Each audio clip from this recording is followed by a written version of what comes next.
Hey guys, it's Greg. I know this is a data science channel. I just wanted to share that, yeah, I'm actually a human being too. And this is one of the things that I do in my spare time when I'm done recording a video or I'm done with school. I absolutely love playing guitar. And as you can see, this is an electric guitar. It's usually associated with the music that I prefer. And I'm just going to play something for you today that I learned fairly recently. I really, really like the song. And let me know if you want to see more of it. I probably won't do too much because I don't want to confuse YouTube with what I'm putting out there. But yeah, just really wanted to share this. And if the audio quality is terrible, it's probably not my guitar playing skills, although I'm not phenomenal.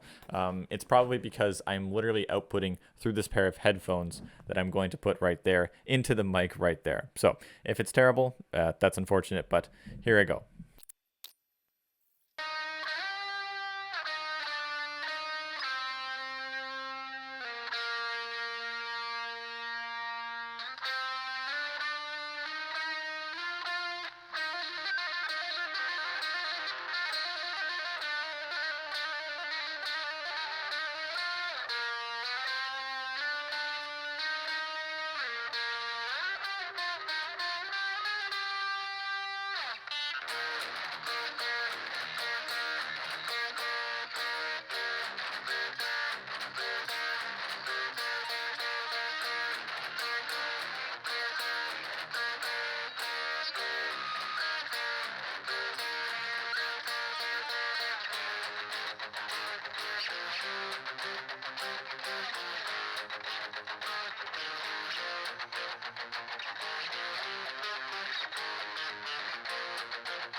Good enough.